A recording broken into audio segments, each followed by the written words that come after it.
దినమునకు మనము ప్రవేశించాము. ఈ మండల కాలంలో ఈ 34వ దినంకు ఏర్పాటు చేయబడినటువంటి దైవ వాక్యము ఒకసారి చదువుకుందాము. తెలుగులో చదువుకుందాము.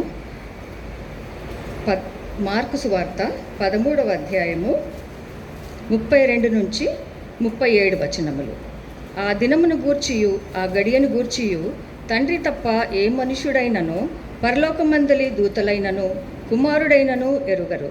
జాగ్రత్త పడుడి, మెలకువగా ఉండి ప్రార్థన చేయుడి. ఆ కాలం ఎప్పుడు వచ్చునో మీకు తెలియదు. ఒక మనుషుడు తన దాసులకు అధికారం ఇచ్చి ప్రతివానికి వాని పని నియమించి మెలకువగా నుండుమని ద్వారపాలకునికి ఆజ్ఞాపించి ఇల్లు విడిచి దేశాంతరము పోయినట్టే ఆ కాలముండును. ఇంటి యజమానుడు గృంకి వచ్చునో, అర్ధరాత్రి వచ్చునో, కోడి కోయినప్పుడు వచ్చునో, తెల్లవారుజామున వచ్చునో, ఎప్పుడు వచ్చునో మీకు తెలియదు. ఆయన అకస్మాత్తుగా వచ్చి మీరు నిద్రపోవుట చూచునేమో కనుక మీరు మెలకువగా ఉండుడి. నేను మీతో చెప్పుచున్నది అందరితోనూ చెప్పుచున్నాను, మెలకువగా నుండుడని. చిన్న ప్రార్థన చేసుకుందాము. నాయన, ప్రేమగల ప్రియ పరలోకపు తండ్రి, నాయన, ఈ సాయంకాల సమయమున ఈ 34వ లెంటు దినమున ప్రభువా, నాయన, మీరు మాకు ఇచ్చినటువంటి ఈ ధ్యానాంశము ప్రభువ, మెలకువగా ఉండి ప్రార్థన చేయుడి. ఈ అంశమును ధ్యానం చేయుచుండగా ప్రభువ తండ్రి, మా నోటి మాటలు, మా హృదయ ధ్యానములు ప్రభువ నీ చేతికి అప్పగించుకొనిచున్నాము నాయన. తండ్రి, మీరే ప్రభువ పరిశుద్ధాత్మ నడిపింపు ద్వారా నాయన ఈ మాటల్లోని మర్మమును తెలుసుకొని ఆలోచించి జ్ఞాపకం చేసుకొని ప్రభువ దాన్ని ఆచరించుటకు నాయన తండ్రి హృదయంలో గ్రహించుకొనుటకు మాకు సమయమును ఇచ్చి నడిపించమని యేసుక్రీస్తు వారి అతి పరిశుద్ధ నామమున ప్రార్థించి వేడుకొంచున్నాను తండ్రి. ఈ సాయంకాల సమయమున ఈ సమయం ఇచ్చినటువంటి దేవాది దేవునికి ప్రత్యేకమైన వందనములు. మరి ముఖ్యంగా మా టబర్నకల్ లూథరన్ చర్చ్ పాస్టర్ అయ్యగారు, పెద్ద పాస్టర్ గారికి వేల వందనములు. అలాగే సంఘ committee members and all my dear టబర్నకల్ Lutheran church members. So నేటి ధ్యానాంశము ఏంటంటే మనకు ఇవాళ పరిశుద్ధాత్మ దేవుడు అనుగ్రహించిన ధ్యానాంశము మెలకువగా ఉండి ప్రార్థించుడి. ఇది మనం ఇప్పుడు చదువుకున్న వాక్యంలో ఉన్నది. ఇదే వాక్యము మనము మెలకువగా ఉండి ప్రార్థించుట. దీన్ని మనము 2 భాగాలుగా ధ్యానించుకుందాము. 1 మెలకువగా ఉండుట, 2 ప్రార్థించుట. సో మెలకువగా ఉండుట అంటే వాచ్. ఇప్పుడు మనము ఇంగ్లీష్లో చదివినట్టు వాచ్, మెలకువగా ఉండుట. ఆ మెలకువగా ఉండుట అన్నది ఈ 5 వచనాల్లో 3 సార్లు తెలియచేయబడింది. ఎక్కడెక్కడ అంటే 34,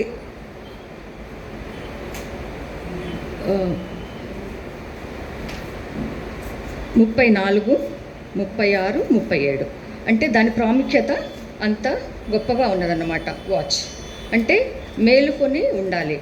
33, 34, 36, 37 అంటే ఎన్నిసార్లు ఆ చిన్న పారాగ్రాఫ్లో ఇది రిపీట్ అయ్యింది అంటే దాని యొక్క ఇంపార్టెన్స్ అది అంత ఎక్కువగా ఉందన్నమాట. ఎందుకు, దేని గురించి మనము మెలకువగా ఉండాలి? ఆ దినమును గూర్చియు ఆ గడియను గూర్చియు తండ్రి తప్ప ఏ మనుష్యుడైనను పరలోకమందలి దూతలైనను కుమారుడైనను ఎరుగడు. ఏ దినమండి అది? ఏ దినము? ఇది జవాబు. ప్రశ్న ఎక్కడుందంటే అదే మార్కు సువార్త 13వ అధ్యాయము 3వ వచనంలో ఉంది. ఆయన దేవాలయం ఎదుట ఒలీవల కొండ మీద కూర్చుండి ఉండగా పేతురు, యాకోబు, యోహాను, ఆంద్రియ వీరు 4 మన ప్రభు అయిన యేసుక్రీస్తు వారిని 2వ రాకడకు సంబంధించి ఎప్పుడు జరుగుతుంది, ఇవన్నీ ఎప్పుడు జరుగుతాయి దానికన్నా ముందు కొంచెం ముందు పారాగ్రాఫ్లోకి వెళ్తే ఈ కట్టడము, ఈ రాతి మీద రాయి ఒకటి కూడా నిలిచి ఉండకుండా పడద్రోయబడునని ప్రభుల వారు చెప్పారు. సో వీళ్ళకి క్యూరియాసిటీ పెరిగింది. ఎప్పుడు జరుగుతుంది, దానికి సంబంధించిన సూచనలు ఏంటి అని ప్రభుల వారిని అడిగారు వారు. అప్పుడు ఈ జవాబు ఇక్కడ ఉంది దానికి. ఏదంటే ఆ దినమును గూర్చియు ఆ గడియను గూర్చియు ఎవరికీ తెలియదు, ఒక్క తండ్రికి తప్ప అని ప్రభుల వారు చెప్తున్నారు. సో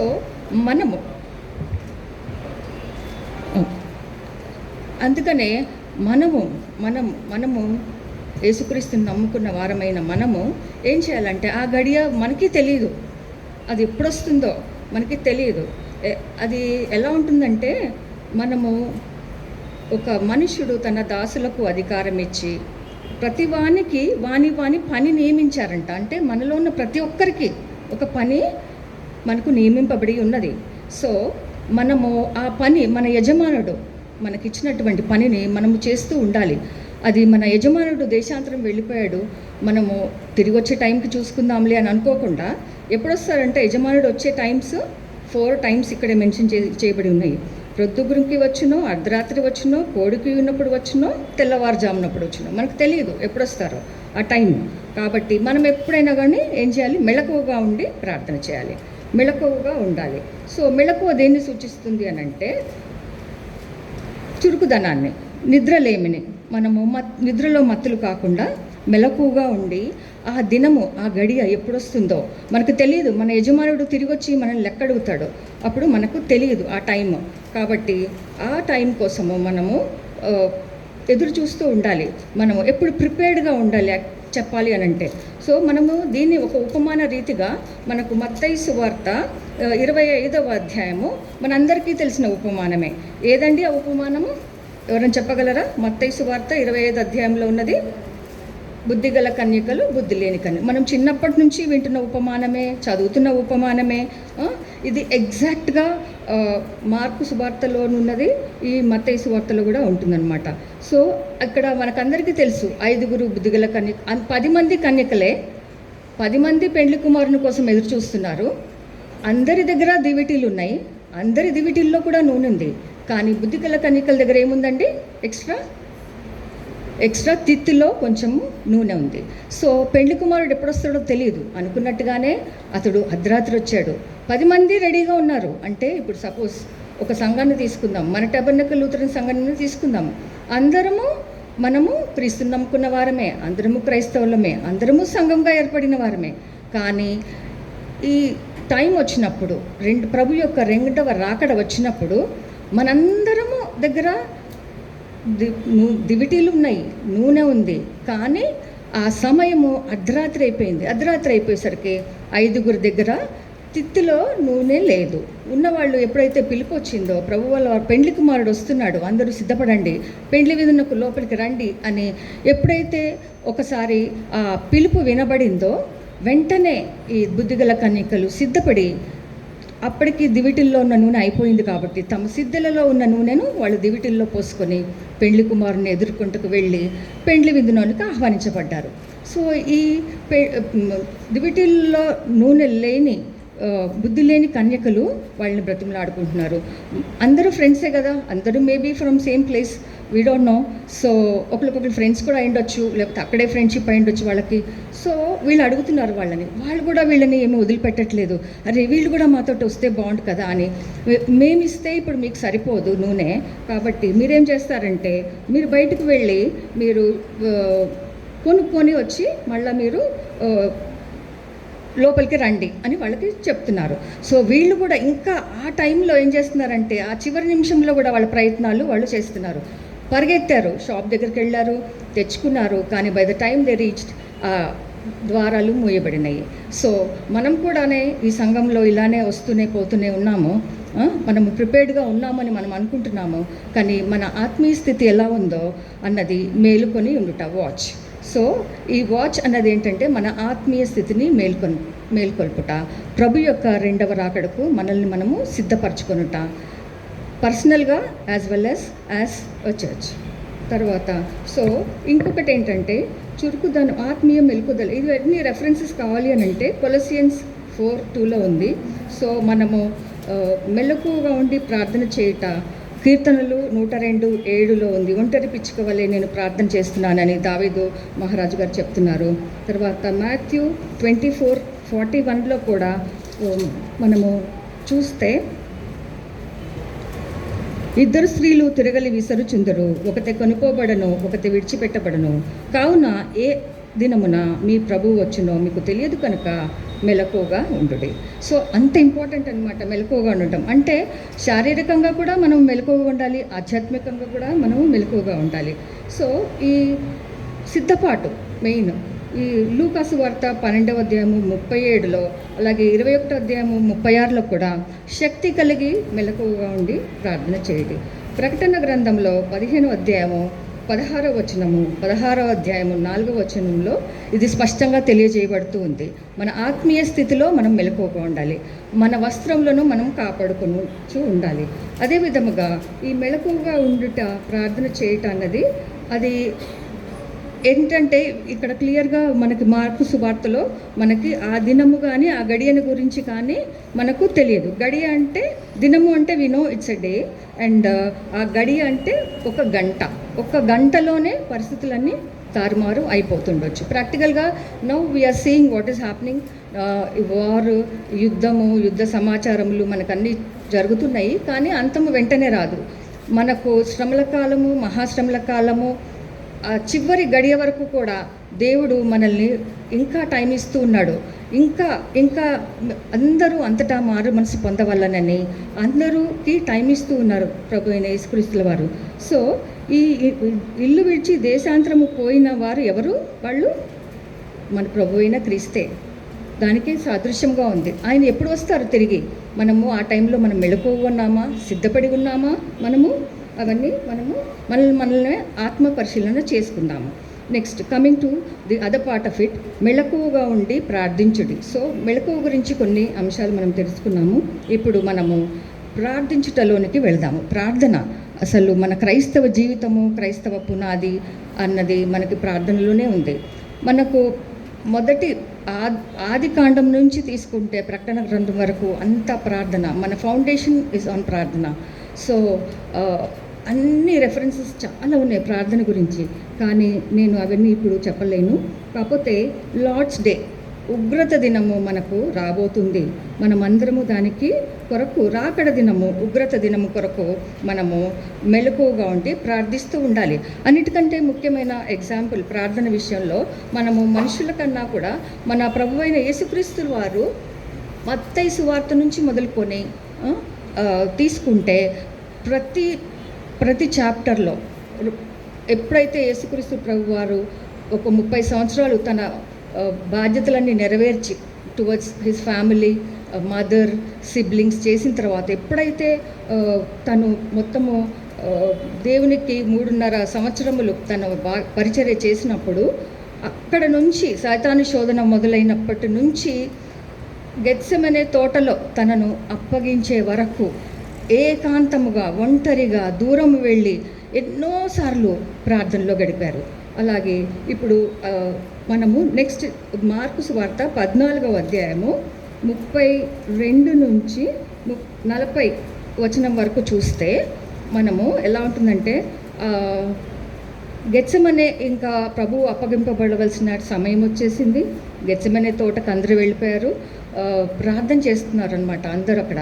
సో యేసుక్రీస్తు ప్రభు వారు అక్కడ తన శిష్యులను కూర్చోబెట్టి, మీరు ఇక్కడ ఉండండి. ఎవరెవరు? పేతురు, యాకోబు, యోహాను, మీ ముగ్గురుని కొంచెము దూరం తీసుకుని వెళ్ళి కూర్చోబెట్టి మిగిలిన విభ్రాంతి నొందుటకును చింతాక్రాంతుడకుటకును ఆరంభించను. అప్పుడు తర్వాత 36వ వచనంలోకి వెళ్తే, కొంత దూరం సాగిపోయి నేల మీద పడి సాధ్యమైతే ఈ గడియ తన యొద్ద నుండి తొలగిపోవాలని ప్రార్థించుచు. అంటే ఎవరికి ప్రార్థన చేస్తున్నారు? తండ్రి అయిన దేవునికి ప్రార్థన చేస్తున్నారు యేసుక్రీస్తు ప్రభుల వారు. సాధ్యమైతే నాయన నీ చిత్తమైతే ఇది తొలగించు అన్నారు. అలాగే అని చెప్పి వీళ్ళకి ఏమి ఇన్స్ట్రక్షన్ ఇచ్చారు? మీరు ప్రార్థన చేస్తూ ఉండండి అని చెప్పి ముందుకు వెళ్ళి వెనక్కి వచ్చి చూసేసరికి వీళ్ళందరూ ఏం చేస్తున్నారు? అందరూ నిద్రపోతున్నారు. సో శారీరకంగా వాళ్ళు ప్రిపేర్డ్గా లేరు, దేవునితోటే ఉన్నారు, దేవుని పరిచర్యలోనే ఉన్నారు. కానీ ఆ చివరి అప్పగించే గడియలో కూడా వాళ్ళు నిద్రమత్తులై ఉన్నారు. అయితే దేవుడు మరొక అవకాశం ఇచ్చారు వాళ్ళకి.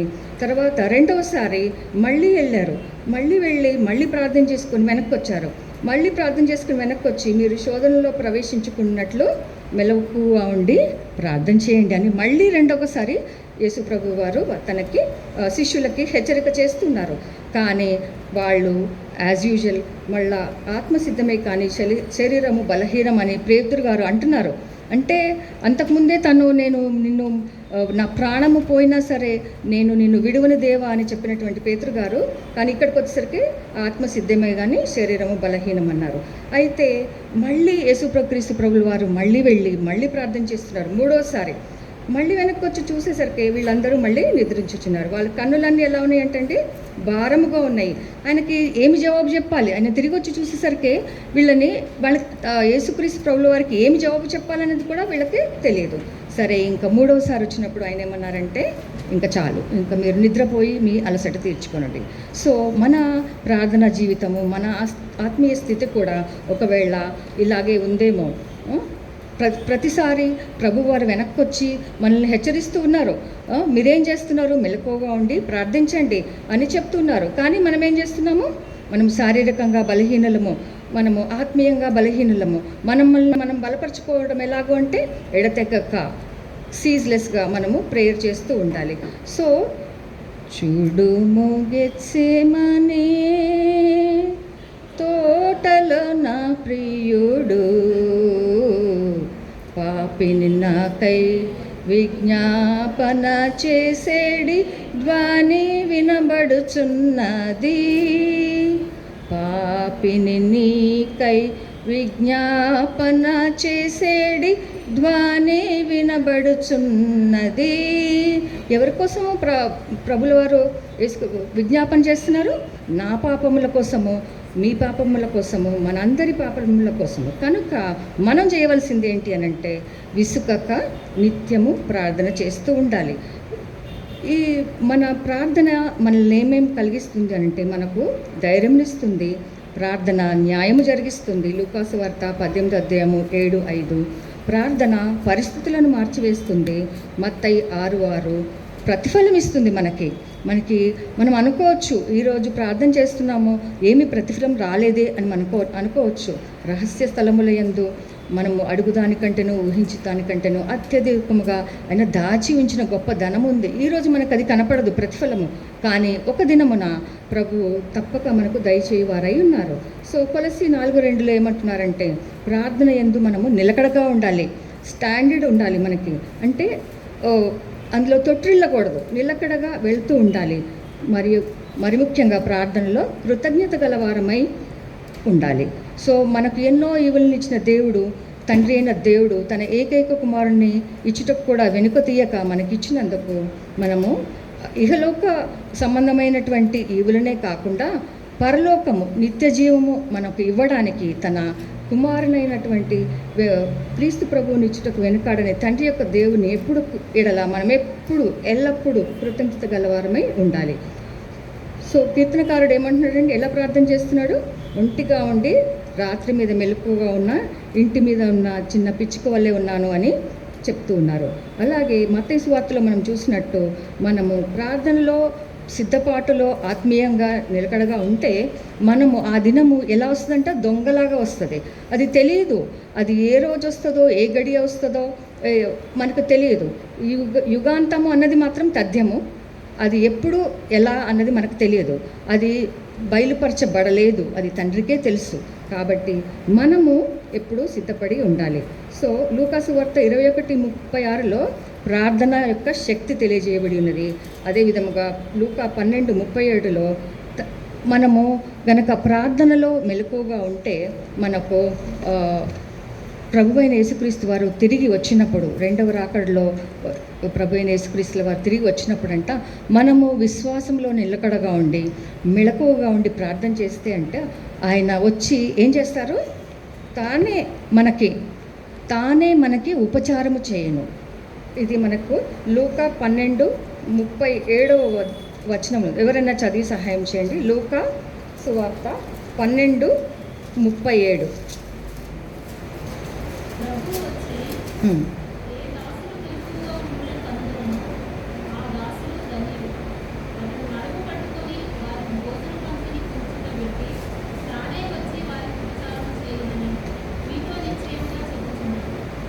థ్యాంక్స్ అమ్మా.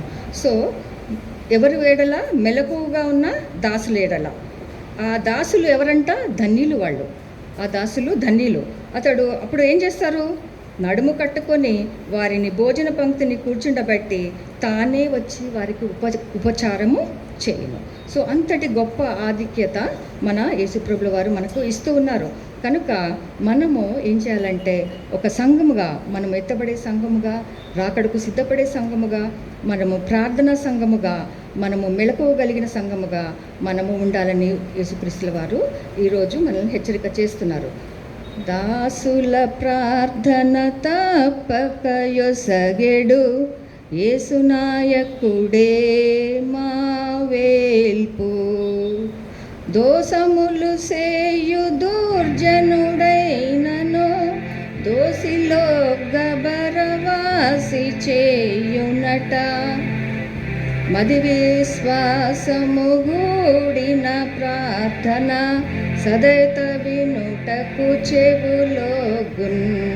హృదయము కనుగొని ఉచిత సమయమున, హృదయము కనుగొని ఉచిత సమయమున గుదురుగా భక్తుల కోర్కెలిచ్చునట. సో మనము మన దాసులము, యేసుక్రీస్తు ప్రభు వారి యొక్క దాసులము. మనము ప్రార్థన చేస్తూ ఉంటే మనము మన ప్రభువైన యేసుక్రీస్తు వారు మనకు మన ప్రార్థన తప్పక ఆలకించి, మనము ఎలా చేయాలి ఆ ప్రార్థన? మనము మెలకువగా ఉండి, మనము నిద్రమతులము కాక మెలకువగా ఉండి మనము ప్రార్థన చేసినప్పుడు అప్పుడు మనకి ఇవన్నీ దయచేయబడతాయి. అలా కాకుండా మనము మెలకువ లేకుండా మనము నిద్రమతులమై కనుక ఉండి మనము మన సమయమును వృధా చేసుకున్నప్పుడు మనకేమవుతుందంటే ఆ టైం ఆ సెకండ్ కమింగ్ టైం వచ్చినప్పుడు మనము ఎత్తబడని వారంగా ఉంటాము. మనము వాక్యంలో చెప్పినట్టు మనము ఇదే మార్కు సువార్త సువార్త 13వ అధ్యాయము 27వ వచనం. అప్పుడు ఆయన తన దూతలను పంపి భూమి అంతము మొదలుకొని ఆకాశాంతము వరకు నలుదిక్కుల నుండి తాను ఏర్పరచుకొనిన వారిని పోగు చేయించును. అది భూమికి అంతం ఎక్కడుందండి? భూమి అంతము నాకైతే తెలియదు. It's a globe, it's a circle. So దానికి ఎండ్ పాయింట్ అన్నది ఏం లేదు. కానీ దేవుని యొక్క మర్మములు అంత గొప్పవి. సో భూమి అంతం నుంచి ఆకాశానికి కూడా ఒక అంతం ఉంది. మనకు తెలియదు అది ఎక్కడుందో. సో అంత చివర ఉన్నా కానీ ఎవరైనా సరే ఆయనను నమ్ముకొని, ఆయన కొరకు కనిపెట్టి, ఆయన కొరకు ఎదురు చూస్తూ మెళకువగా ఉండి ప్రార్థన చేస్తే మనం ఎక్కడున్నా సరే భూమి అంతము మొదలుకొని ఆకాశాంతం వరకు నలుదిక్కుల నుండి ఆయన మనల్ని ఏర్పరచుకున్న వారిని పోగు చేయిస్తారంట. సో ఆ దినము ఎవరికి శ్రమ అండి? గర్భిణులకు, పాలిచ్చు వారికి శ్రమ. అది 17వ అధ్యాయంలో ఉంది. అది దాని గురించిన వివరణ అంతా 13వ అధ్యాయము 17 నుంచి 23వ వచనంలో ఉన్నాయన్నమాట దీనికి సంబంధించినవి. సో ఇప్పుడు గర్భిణులు అంటే ఇప్పుడు యాజ్ అ గైనకాలజిస్ట్ నేను ఏం చెప్పాలనుకున్నానంటే ఒక్క పాయింట్. అందరూ ప్రెగ్నెంట్ ఉమెన్ వస్తూ ఉంటారు, అందరికీ అవే రొటీన్ ఎగ్జామినేషన్స్ చేస్తూ ఉంటాము. కానీ అదొక ఎక్స్పెక్టెడ్ డేట్ ఆఫ్ డెలివరీ అని మేము అందరికీ ఇస్తూ ఉంటాం అనమాట. కానీ మేము కూడా చెప్పలేము ఊరికి, ఒక ఎక్స్పెక్టెడ్ డేట్, ఆ డేట్లోనే ఉంది అది ఈడిడి అని అంటాం అనమాట. We are just expecting. ఆ రోజు జరగవచ్చు, జరగకపోవచ్చు. ఒక 1 వీక్ ప్లస్ ఆర్ మైనస్ అన్నది మేము ఆల్రెడీ చెప్పి పెడతాము. అది కూడా కాకుండా ఎనీ టైం రావచ్చు. సో మా సబ్జెక్ట్ అంతా ఈ ఒక్క వాక్యంలో ఉంది అని నాకు అనిపించింది. ఎందుకంటే ఆ దినములలో గర్భిణులకు పాలిచ్చే వారికి శ్రమ. సో ఎంత శ్రమ అన్నమాట అంటే వాళ్ళు ఒక 2 ప్రాణాలని రక్షించగలి. ఆ టైంలో, వచ్చే టైంలో వాళ్ళు ఒక్కళ్ళే కాదు, తనలో ఉన్న ప్రాణాన్ని లేకపోతే డెలివరీ అయిన వాళ్ళ బిడ్డల్ని కూడా రక్షించుకుంటూ వాళ్ళు వెళ్ళిపోవాలి. కాబట్టి అసలు ఆ టైం వచ్చినప్పుడు మిద్దె మీద ఉన్నవారు ఇంటిలోకి వెళ్ళకూడదు, పొలంలో ఉండేవారు వస్త్రము తీసుకొని పోటకు ఇంటిలోనికి తిరిగి రావు. అట్లా ఉంటుంది అనమాట, ఇన్స్టెంట్. ఇప్పుడు ఫర్ ఎగ్జాంపుల్ ఒక ఫ్యూ డేస్ ఎగో పెట్రోల్ సడన్గా అయిపోయింది అని అంటే అసలు అందరూ ఉరుకులు పరుగుల మీద వెళ్ళి తెచ్చేసుకున్నాం. అంతకుముందు వరకు కూడా వీఆర్ ఆల్ రిలాక్స్డ్. ఓకే, అక్కడెక్కడో యుద్ధం జరుగుతుంది, మనకి చాలా రిజర్వ్స్ ఉన్నాయి, మనకు అసలు ఏం ప్రాబ్లం లేదు, ఇది ఇంతవరకు ఎక్స్టెంట్ వరకు వెళ్ళదు అని అనుకున్నారు. ఇది ఎప్పుడో అంతమైపోతుంది, వారం 10 రోజుల్లో మొత్తము ముగిసిపోతుంది, ఏదో ఒక పక్షం ఆధిక్యత తీసేసుకుంటుంది అని మనం అనుకున్నాం. కానీ అది సడన్గా అది ఎటువంటి టర్న్స్ ట్విస్ట్లు తీసుకుంటుందో మనం అందరం చూస్తూనే ఉన్నాము. కనుక మనమందరము ఈరోజు ఈ వాక్యం ద్వారా మెళకువగా ఉండి ప్రార్థన చేయడి అని మనకు ఇచ్చిన వాక్యం ద్వారా తెలుసుకోవాల్సింది ఏమంటే, మనము మెళకువగా ఉండాలి, ప్రార్థన చేస్తూ నిత్యము నిరంతరము చేస్తూ. దేని గురించి చేయాలి? శారీరక అవసరాలేనా? కాదు, మన ఆత్మీయ అవసరములు, మన యొక్క ఆత్మీయ తండ్రి అయినటువంటి ప్రభు యొక్క రాకడ గురించి. సో మనం ఎలాంటి వారమై ఉన్నాము? మనం పగటి వారమై ఉన్నాము కనుక మనం మత్తులం కాకూడదు. నిద్ర ఎప్పుడు పోతాము? Unless you have night shift, ఎప్పుడు? రాత్రే పోతాము. కాబట్టి మనం పగటి వారమై ఉన్నాము కనుక మత్తులమై ఉండక మనం ఏమేమి ధరించుకోవాలంటండి? విశ్వాస ప్రేమలను షీల్డ్, కవచం ధరించుకోవాలి. ఇంకొకటి మన హెల్మెట్ ఏంటి? రక్షణ నిరీక్షణను శిరస్త్రాణంలో మనము ధరించుకొని, దేనికి సిద్ధంగా ఇవన్నీ ధరించుకొని ఏం చేయాలి? ధరించుకొని మనము సిద్ధముగా ఉండాలి, రాకడ సమయం గురించి సిద్ధంగా. ఇదంతా మనకి ఈరోజు ఇచ్చినటువంటి వాక్యం అంతా కూడా మనకు ప్రభు యొక్క రెండవ రాకడ గురించి ఉంది. మన సిద్ధపాటు, మన ప్రార్థన, మన మెలకువ గురించి తెలియజేస్తున్నారు. తర్వాత ఎందుకంటే మనం ప్రభు అయిన యేసుక్రీస్తు ద్వారా రక్షణ పొందిన వారము, తండ్రి మనల్ని రక్షింపబడడానికి నియమించాడు. మనము రక్షణ లేకుండా, లేకపోతే మనం సిద్ధపాటు లేకుండా, మనము ఎత్తబడే సంఘంగా లేకుండా మనము మిగిలిపోవటానికి కాదు. మనము ఎప్పుడైనా కానీ, ఏ టైంలో కానీ ప్రభు యొక్క రాకడకు మెలకువ కలిగి ఏం చేస్తూ ఉండాలి? ఎడతెగక ప్రార్థన చేస్తూ ఉండాలి. పరిశుద్ధుడైన దేవుడైనటువంటి తండ్రి ప్రభు యేసుక్రీస్తుల ప్రభు వారు ఈ చిన్న వాక్యమును దీవించి, ప్రభు ఈ సంఘమును గురించి ప్రభు తన యొక్క గొప్ప నెరవేర్పును నెరవేర్చుకొని ప్రతి ఒక్క సంఘ సభ్యులని, బిడ్డని నాయన ఈ ఆత్మీయ ఎదుగుదలలో ప్రభువ, ఈ ఆత్మీయ ప్రయాణములో ప్రభువారు ఏర్పరచుకొని మనం కూడా ఆ విషయంలో సిద్ధపాటు కలిగి ఉందామని ప్రభునామంలో వేడుకుందాము. చిన్న ప్రార్థన చేసి ముగిస్తానండి. పరిశుద్ధ తండ్రి, ప్రభువైన యేసుక్రీస్తు నామమున మీకు వందనములు.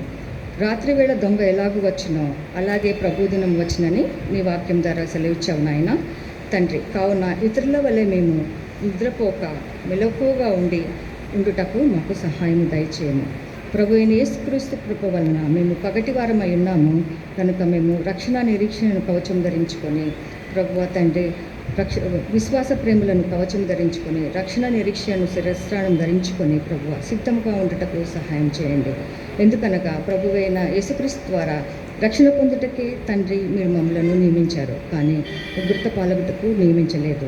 మెలకువ కలిగి ఎడతెగక ప్రార్థన చేయుటకు మమ్మలను మీ కృపలో నింపండి తండ్రి.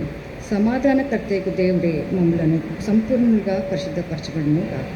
మన ఆత్మయు జీవమును శరీరమును మన ప్రభువైన యేసుక్రీస్తు రాకడయందు నిందారహితముగాను సంపూర్ణముగాను ఉండినట్లు కాపాడబడును గాక. మన ప్రభువైన యేసుక్రీస్తు కృప మాకు తోడయ్యుండును గాక. ప్రభు అయిన యేసుక్రీస్తు నామంలో అడిగి వేడుకొంచున్నాను తండ్రి. ఆమేన్, ఆమేన్, ఆమేన్. సమస్త జ్ఞానం ఇచ్చిన దేవుని సమాధానం యేసుక్రీస్తు వల్ల మీ హృదయములకు తలంపులకు కావాలను గాక. ఆమేన్. నీ సమాధానము దాసునికి పొడు నాదేవా ఇచ్చి నీ మాట చొప్పున పోని చూచున్నావు నాదేవా. అన్యులకు నిన్ను బయలు పారచేడి వెలుగుగాను నీకు అడగు ప్రజలైన ఇశ్రాయేలు